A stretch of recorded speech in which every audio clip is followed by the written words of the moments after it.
Hi అండి, అందరికీ నమస్కారం. నేను మీ Venugopal Reddy from Josh innovations private limited, Josh institute of foreign languages, Edunine career guidance సంయుక్తంగా అనేక విద్యార్థులకు అవసరమైనటువంటి, తల్లిదండ్రులకు అవసరమైనటువంటి వీడియోస్ రూపొందిస్తున్నాం. మనం ఎంసెట్కి అవసరమైనటువంటి వీడియోస్. ఈ వీడియోలలో ప్రధానంగా ఈరోజు మాక్ కౌన్సిలింగ్ రిజల్ట్ నిన్న సాయంత్రం 6 గంటల ప్రాంతంలో రిలీజ్ చేయడం జరిగింది.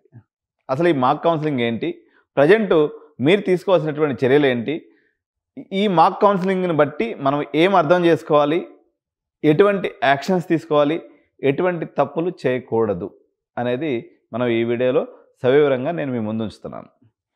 మొట్టమొదటిది, మీకు 95,000 మంది, ఈ లెక్కలన్నీ మన దగ్గర ఉన్నాయి, 95,000 మంది ఎంసెట్లో పెట్టుకున్నట్లయితే 85,000 మందికి గాను 85,000 మంది ఆప్షన్స్ ఎక్సర్సైజ్ చేసుకున్నారు. మనకు ఒక 5,000 మందికి ఆప్షన్స్ సీట్లు మిగిలిపోయినాయి. 5,000 సీట్స్ వేకెంట్ ఉన్నాయి. ఓకే, 5,000 సీట్స్ వేకెంట్ ఉన్నాయి. 16,500 మందికి రమారమిగా సీట్స్ అలాట్ అవ్వలేదు. ఓకే, సీట్స్ అలాట్ అవ్వలేదు. ఈ 16,500 మంది ఇప్పుడు ఏం చేయాలి అన్నట్లయితే ప్రాపర్గా ఆప్షన్స్ పెట్టుకోవాలి. ప్రతి సంవత్సరం ఈ నెంబర్ సేమ్ ఉంటుంది. ఈ సంవత్సరం 16,500 మందికి అలాట్ అవ్వలేదు, లాస్ట్ ఇయర్ కూడా 16,500కి అలాట్ అవ్వలేదు, అంతకుముందు సంవత్సరం కూడా 16,500కి అలాట్. ఇది కామన్ విషయమే, దీంట్లో కొత్తగా ఈరోజు అద్భుతంగా జరిగింది ఏమీ లేదు. ఓకే, సో ఇది న్యాచురల్గా ప్రతి ఇయర్ జరుగుతుంది. అయితే ఈ సంవత్సరం కొత్తగా జరిగినటువంటి పరిణామం ఏంది అన్నట్లయితే, పేరెంట్స్ అందరూ, చాలామంది మార్కెట్ ఎక్స్పర్ట్స్ అందరూ కూడా ఏం ఆలోచన చేశారంటే, ఆంధ్ర వాళ్ళు లేరు కదా, ఆంధ్ర వాళ్ళు లేరు కాబట్టి మనకి ర్యాంకింగ్ అనేది పోయిన సంవత్సరంతో పోల్చుకుంటే ఇప్పుడు సిబిఐటీలో సిఎస్సి ఎగ్జాంపుల్ చెప్తున్నా, ఒక 4,000 కట్ అవుద్ది అనుకుంటే ఈ సంవత్సరం 2,000కే కట్ అయిపోయింది సీటు. అంటే మీరు సిబిఐటీలో చేరాలనుకున్న వాళ్ళు వచ్చేసి మీరు వాసవిలోనో లేకపోతే గోకరాజులోనో పడిపోయినారు. సో ఇది ఒక major change. Thanks to all the parents ఇక్కడ. ఎందుకంటే కోర్ బ్రాంచెస్ని బతికించుదామని చెప్పేసి రేవంత్ అన్న ప్రయత్నం చేశాడు. నా వంతుగా నేను కూడా ఉడతా భక్తిగా నేను చేయగలిగినంత కూడా ట్రిప్లీ తీసుకోండి అని అందరికీ కూడా ఈసీ ట్రిప్లీ ఒకటే బాబు, ఈసీ ఒకటే పెట్టుకుని వదిలేద్దని చెప్తే నా మాటని గౌరవించి, అదేవిధంగా మీరు సొంత అనాలిసిస్ కూడా చేర్చుకొని దాదాపు అన్ని కాలేజీలో ఈసారి ఈసీఈ సీట్లు, ట్రిపుల్ సీట్లు, మొత్తం సీట్లు అన్నీ కూడా నిండిపోయినాయి. ఇంకోటి, ర్యాంక్స్ కూడా భారీ స్థాయి వేరియేషన్స్ వచ్చాయి అనమాట.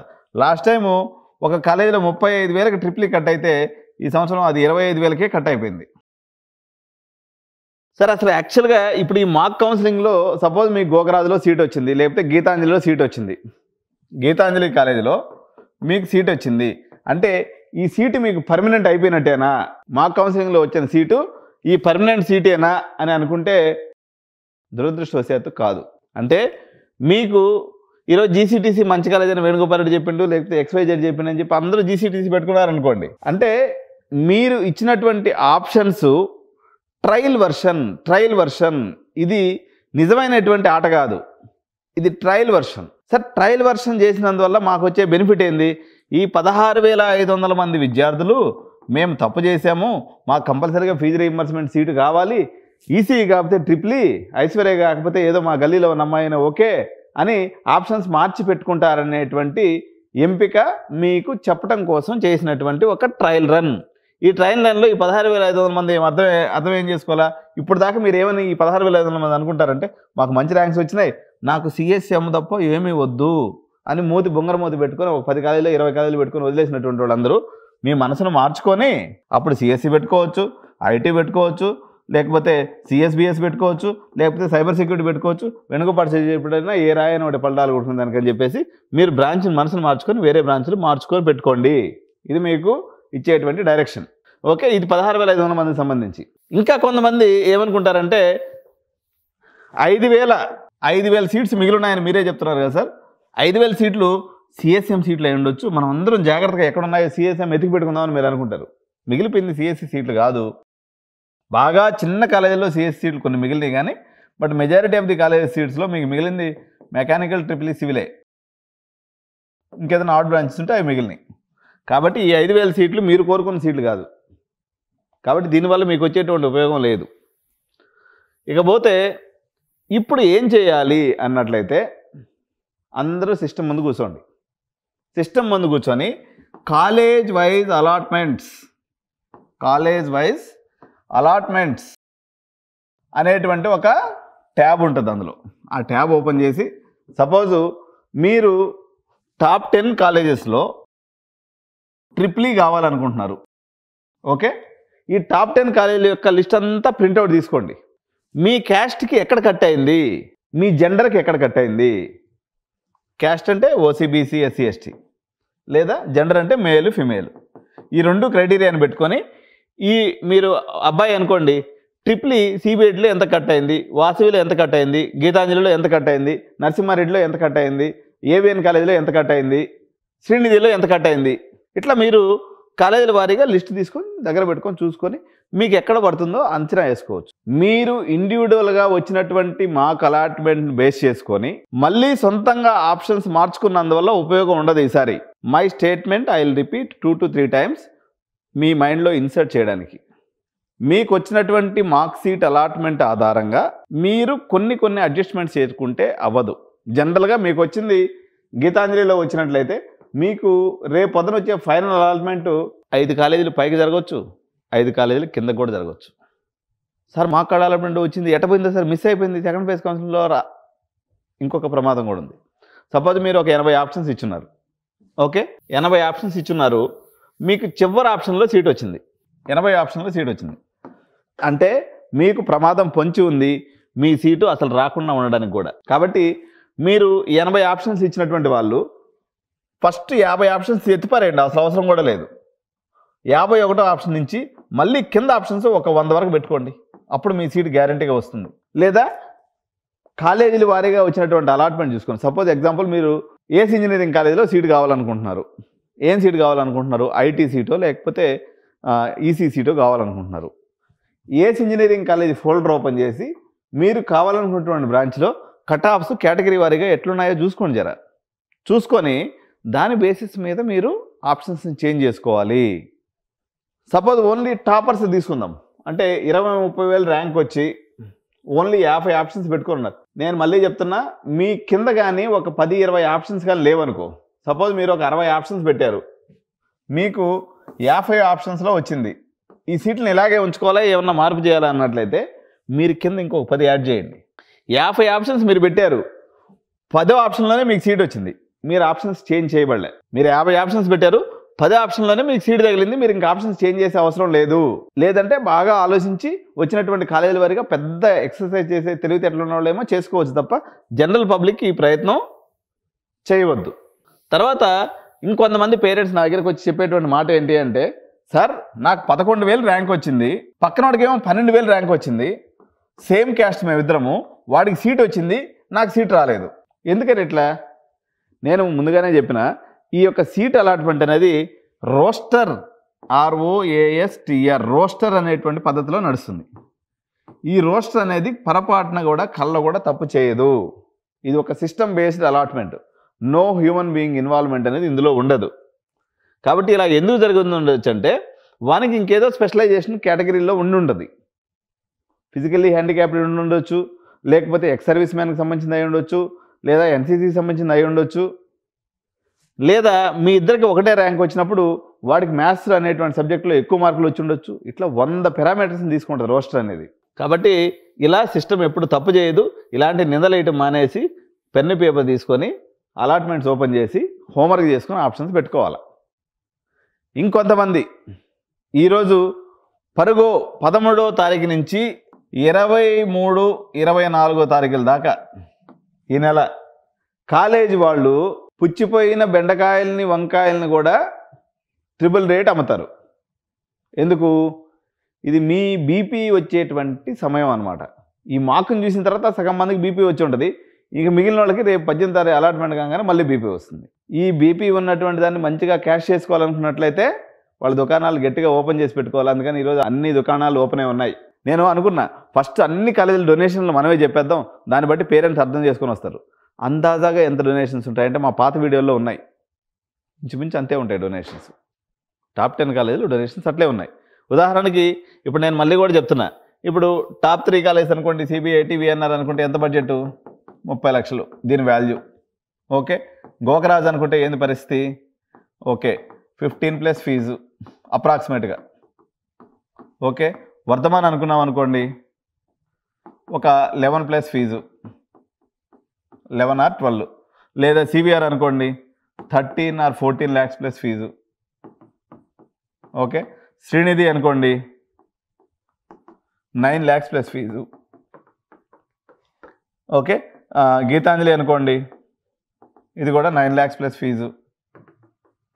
అదేవిధంగా ఏఎస్ ఇంజనీరింగ్ కాలేజ్ అనుకోండి, ఎగ్జాంపుల్ చెప్తున్నాను నేను, 6 ప్లస్ ఫీజు, లేకపోతే 5.5 ప్లస్ ఫీ. మన విబిఐటి అనుకోండి 4 lakhs ప్లస్ ఫీజు. కేపీఆర్ఐటి అనుకోండి ఒక 2 lakhs plus fees. Okay, example చెప్తున్నా. ఇప్పుడు ఇదంతా కూడా ఆ ఏరియా సంబంధించింది. లేదు ఇంకేదైనా మీరు కావాలి, లైలావతి అనుకోండి 8 lakhs ప్లస్ ఫీజు. ఓకే, తర్వాత ఏబిఎన్ అనుకోండి 2 lakhs ప్లస్ ఫీజు. సిఎంఆర్ అనుకోండి ఫస్ట్ క్యాంపస్ అయితే అప్రాక్సిమేట్గా 11 lakhs, up to last campus వరకు అయితే 7 lakhs. ఇది ప్యాకేజీ. ఎంఎల్ఆర్ అనుకోండి, ఎంఎల్ఆర్ ఐటీ అరౌండ్ 12 lakhs. ఎంఎల్ఆర్ఎస్ అనుకోండి అరౌండ్ 7 lakhs. ఇవన్నీ ప్యాకేజీలు, ఎందుకంటే ఈ మల్లారెడ్డి గ్రూప్లో ఇట్లే ఉంటాయి. హితం అనుకోండి 4 lakhs డొనేషన్ ప్లస్ ఫీజు. అదేవిధంగా ఇప్పుడు మీకు విజేఐటీ అనుకోండి 7 lakhs ప్లస్ ఫీజు. ఓకే, ఇటు పక్క పోతే కేజీ రెడ్డి అనుకోండి 2 lakhs ప్లస్ ఫీజు. జేబీఐటీ అనుకోండి 2.5 lakhs ప్లస్ ఫీజు. అందాక చెప్తున్నాడు నేను 2.5 lakhs ప్లస్ ఫీజు. ఇంకా ఇటు పక్క మనం మిస్ అయినాం. సో ఇబ్రహీంపట్నం ఏరియాలో అయితే శ్రీ హిందూ కానీ ఇటువంటి ఏదైనా తీసుకుంటే గురునానక్ శ్రీ హిందూ అయితే 2.5 lakhs, శ్రీ హిందూ మన గురునానక్ అయితే 3 lakhs 4 lakhs ప్లస్ ఫీజు. 2 కాలేజీలు ఉన్నాయి కాబట్టి. అందాక హైదరాబాద్లో రేట్లు ఇలా ఉన్నాయి. ఎంవీఎస్ఆర్ అనుకోండి 11 lakhs 10 lakhs plus fees. Almost అన్నీ చెప్పేసిన, ఇంకేం లేవు చెప్పడానికి. సెడ్పీటర్ అయితే 2 lakhs ప్లస్ ఫీజు. నరసింహారెడ్డి ఒక 2 lakhs ప్లస్ ఫీజు. ఇంతే మనకు హైదరాబాద్లో ఉన్నట్టు. స్టాన్లీ అనుకోండి ఒక 7 lakhs ప్లస్ ఫీజు. నారాయణమ్మ అనుకుంటే ఇంకా అది కొంచెం బడ్జెట్ ఎక్కువగానే ఉంది. మీకు ఓవరాల్ తీసుకున్నప్పుడు మనకు 23 lakhs 25 lakhs వాల్యుయేషన్ దాన్ని. బిఆర్ఐటీ ఉమెన్స్ అంతే. బిఆర్ఐటీ ఉమెన్స్లో వచ్చేసి 15 lakhs plus fee. BRIT coeducation 12 lakhs plus fee. అందాజాగా ఇట్లా ఉన్నాయి ఫీజులు, వాళ్ళు కాలేజీలో చెప్పేటువంటి ఫీజులు. కానీ వాళ్ళు ఏం చెప్పినా ఈ డేట్లలో 14వ తారీఖు నుంచి 25వ తారీఖు దాకా రేట్లు బగబగబగాని మండిస్తారు. నేను చెప్పినటువంటి అన్నీ కూడా టెంటివ్ రేట్స్.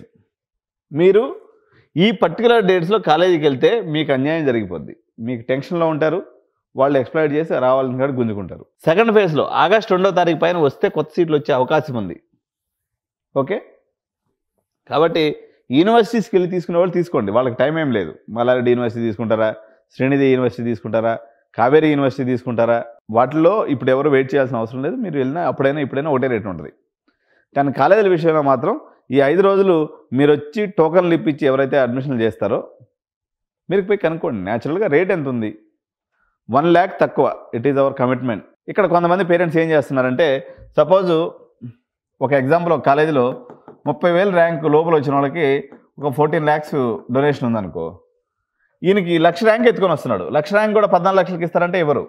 మీ ర్యాంక్ని బట్టి పర్సంటేజ్ని బట్టి కాలేజీలో డొనేషన్స్ ఉంటాయి. సార్ మీరు 1,00,000 తక్కువ ఇస్తా అన్నారు, కాలేజీలో ఓవరాల్గా 14 లక్షల డొనేషన్ ఉంది, నాకు 13కి ఇవ్వమంటే ఇరు, నీకు 16, 17 అవుతుంది. ఎందుకు? నీకు పర్సంటేజ్ ర్యాంక్ లేదు కాబట్టి.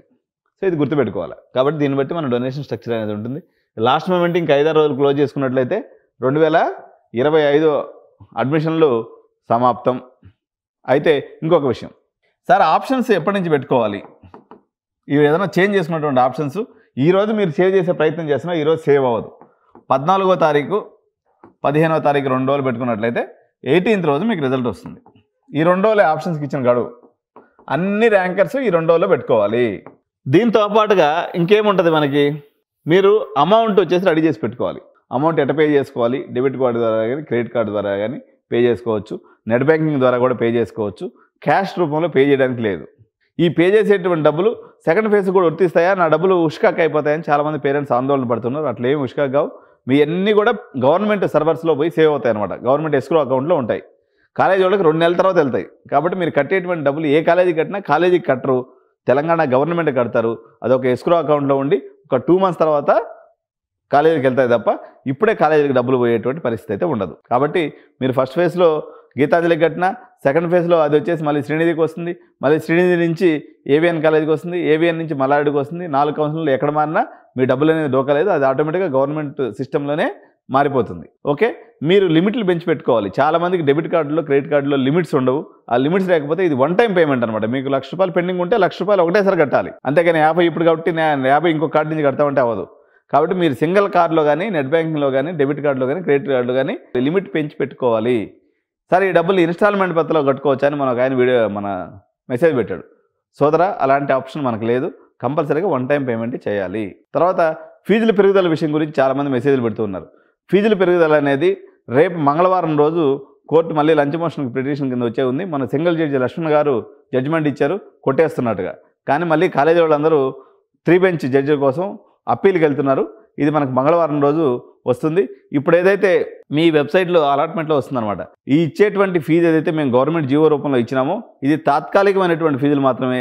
ఒకవేళ పెరిగితే దానికి అనుగుణంగా మీరు కట్టుకోవాల్సి వస్తుందని చెప్పేసి మీకు ఎంసెట్లో కూడా రేపు మండే రోజు డిస్ప్లే అవుతుంది. దాన్ని కూడా చూసి పెట్టుకోండి. సపోజ్ మీరు కాలేజీకి ₹1,00,000 అనుకొని పెట్టుకున్నారనుకోండి, అది 2 లక్షలు అయిందనుకోండి, కొంపలు అంటుకుపోతాయి. కాబట్టి ఇది అందరికీ సందిగ్ధమైనటువంటి పరిస్థితి. సో మంగళవారం రోజు మనకి తీర్పు వచ్చేటువంటి అవకాశం ఉంది. కానీ మంగళవారం తీర్పు వచ్చే లోపల మనకు ఆప్షన్స్ కూడా అన్నీ అయిపోతాయి. కాబట్టి చాలా అప్రమత్తంగా ₹1 అటు ఇటు కట్టగలిగిన పేరెంట్స్కి ఇబ్బంది లేదు. కానీ చాలా ఇబ్బందికరమైన పరిస్థితులు ఉందన్నమాట. ఆచితూచి ఆప్షన్స్ పెట్టుకోవాల్సినటువంటి అవసరం ఉంది. సో ఇది ఈరోజు మాక్ అలాట్మెంట్ గురించినటువంటి సంపూర్ణమైనటువంటి వీడియో. నెక్స్ట్ వీడియోలో మరింత సమాచారం ఏదైతే మీకు అవసరం ఉంటుందో దానికి అనుగుణంగా నేను ఎప్పటికప్పుడు వీడియో చేస్తూ ఉంటాను. తప్పనిసరిగా వీడియోని లైక్ చేయండి, మీ స్నేహితులందరికీ షేర్ చేయండి. ఎందుకంటే ఈ ఇన్ఫర్మేషను పేపర్లో వచ్చేటువంటిది కాదు. అదేవిధంగా మీకు గూగుల్లో కానీ మీ ప్రియమైనటువంటి చాట్ జీపీటీలో కూడా దొరకదు. Thank you so much. జై హింద్.